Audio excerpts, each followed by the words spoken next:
Un micrófono abierto dejó al descubierto cómo ejerce el poder Álvaro Uribe tras bambalinas. No fue un discurso, no fue una entrevista, fue una orden tras otra.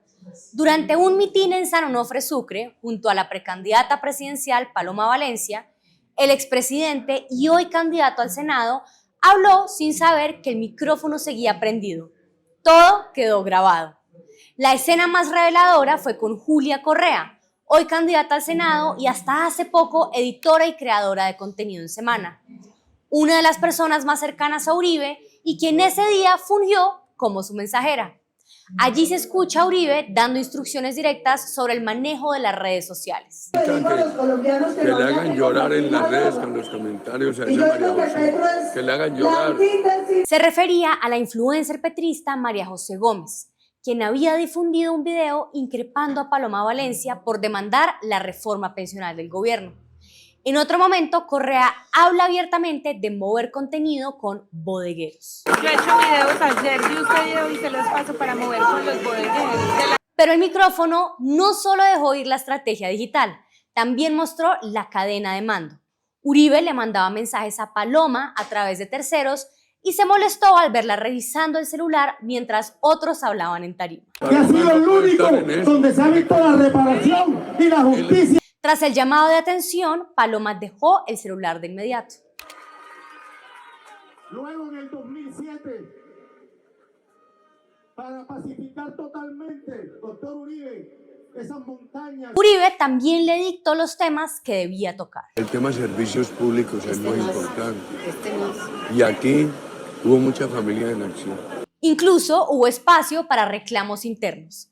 El expresidente cuestionó que su partido no tenga candidatos a la Cámara en Sucre y descalificó la lista en Córdoba. Es un error no tener Cámara. Aquí tengo a Paloma, ya yo. Tenemos muchas cosas en común. Pero muy mal. Primero que somos... Todo eso ocurrió antes de que Correa se diera cuenta de que el micrófono seguía abierto y se lo quitara. Quítese el micrófono mientras tanto, porque se está... Yo quiero invitarlos a hablar. Pero ya era tarde. Además de abogado, es escritor, cantante, diseñador de modas, dueño de una marca de vino y ron y ahora debutante político con la intención de ser su próximo presidente. La Silla Vacía revisó más de 200 documentos empresariales para hacer el mapa de lo que Abelardo de la Espriella llama su universo empresarial. De lo que encontramos, tiene relaciones con 35 empresas. En 15 de estas aparece directamente Abelardo o sus familiares. 7 están en Colombia, 7 en Estados Unidos y 1 en Panamá. Abelardo de la Espriella vende Ron Defensor. Su firma de abogados vende defensas penales a criminales narcotraficantes, víctimas y políticos. Vende apartamentos, vende vino, vende discos de ópera que él interpreta. Este éxito empresarial es clave para su candidatura. Por un lado, dice que ser millonario le da independencia para financiarse sin la ayuda de políticos. Por el otro, proyecta su aura de hombre exitoso que va a salvar a la patria del petrismo. Pero los estados financieros de su universo de empresas en Colombia, donde esta información es pública, muestran un saldo en rojo. 5 de estas empresas reportaron información para 2025. En total, dan pérdidas netas de 159 millones de pesos. De la Espriella Law, el pool de abogados que ha defendido a personas como Alex Saab y Natalia Ponce de León, dio ganancias de 407 millones de pesos. Cosenza, su empresa de ganadería con su esposa Ana Lucía Piedradita, dio utilidades de apenas 4 millones y Mediterráneo Corp, empresa inmobiliaria y de obras civiles, ganó 9 millones de pesos. En este universo, las ganancias quedaron borradas por las pérdidas de dominio de la Espriella, la que vende vino y ron, que perdió más de 500 millones, y de la Espriella Style, la que vende ropa, discos y que es promotora del proyecto de apartamentos con el que él dice que va a financiar su campaña presidencial, que perdió otros 27 millones de pesos. Aún pasando aceite en las empresas que encontró la Silla, Abelardo dice que su fortuna le permite no recibir aportes de políticos o empresarios. No es claro cómo hará esto. Solo en primera vuelta una campaña competitiva vale alrededor de 30.000 millones de pesos. En respuesta a preguntas de la Silla, un portavoz de su movimiento respondió, abro comillas, a sus preguntas capciosas y tendenciosas nada vamos a responder porque ante la dialéctica política disfrazada de periodismo no hay nada que decir. Más allá de que el escrutinio empresarial que trasladan a la campaña desconoce la existencia e independencia de las personas jurídicas, cierro comillas.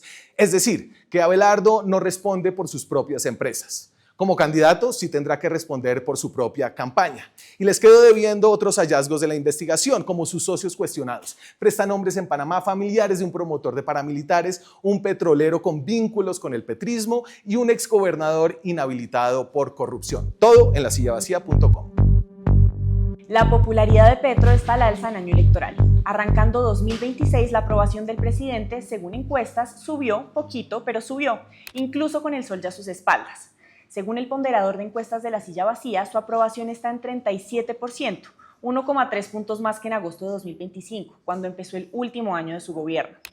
Esta herramienta toma todas las encuestas que han medido los números del presidente desde su posesión y las pondera según qué tan buenas son.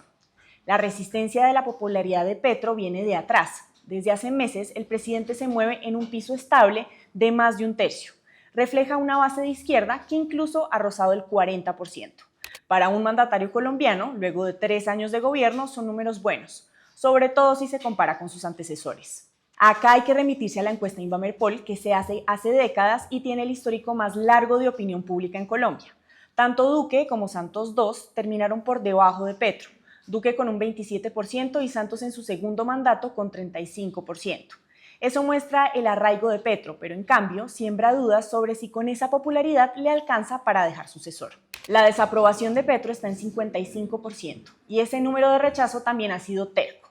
Desde 2023, Petro no tiene un nivel de rechazo menor al 50%.